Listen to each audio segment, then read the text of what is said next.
ग्राम जोगोमई या ठिकाणी आपल्या या गावातील अनेक विद्यालयाचे विद्यार्थी त्यांनी मूक मोर्चा काढला.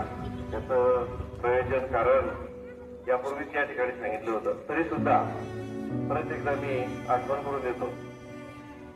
मालेगाव तालुका येथील डोंगराळे नावाचं गाव आहे.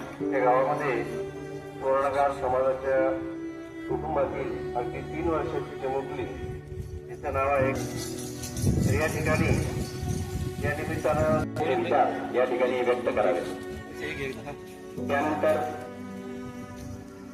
प्राची पराड सेवन स्टँडर्ड DRBची विद्यार्थिनी याची तयार राहायचंय आणि आराध्या पेटकर 8th स्टँडर्डची विद्यार्थिनी DRB स्कूल यांनी तयार राहायचंय. त्यानंतर श्रावणी आगाव 9th स्टँडर्ड सहकार विद्या मंदिर आणि होय तुमच्याशी गर्दीत माणसाच्या माणूस जिवंत नाही, गर्दीत माणसाच्या माणूस जिवंत नाही. माणसा कधी तू माणूस होशील, माणसा कधी तू माणूस होशील. मी समजुती आज भयभीत झालेली आहे, कारण माझ्यासारख्या मुलीचे भवितव्य अंधारात आहे. का तर 8 दिवसापूर्वी एका निराधार मुलीवर अत्याचार करून तिची निर्गुण हत्या केली. तिची काय चुकी होती? तिने माणसाला माणूस समजले होते, किती विश्वास ठेवला होता त्याच्यावर, पण त्यानेच विश्वासघात केला. विश्वासघातच नाही तर भयंकर मोठा गुन्हा केला. अशा नराधमाला या जगात जगण्याचा अधिकार आहे का? जर नसेल तर त्याला दगडाने ठेचून भर चौकात मारले पाहिजे, जेणेकरून पुन्हा कोणी असा विचारच करणार नाही. आपल्या देशातला कायदा ही स्त्री व मुलींच्या बाबतीत कठोर झाला पाहिजे.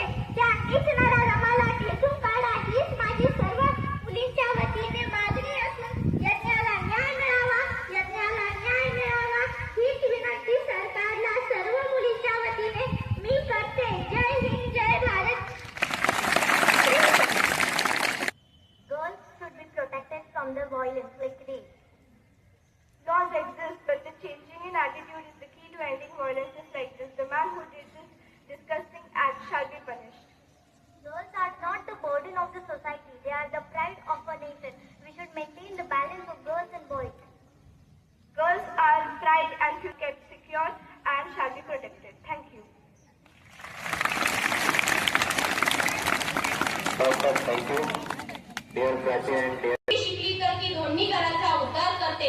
तर आपल्याला समजायला हवं की ज्या घरी मुलगी जन्मली त्या घरी समजा स्वतः लक्ष्मी आली, ज्या घरी मुलगी जन्मली समजा त्या घरी स्वतः लक्ष्मी आली. आणि हे अत्याचार बलात्कार होतायच कुठं, तर ते आपल्या महाराष्ट्र भूमीत.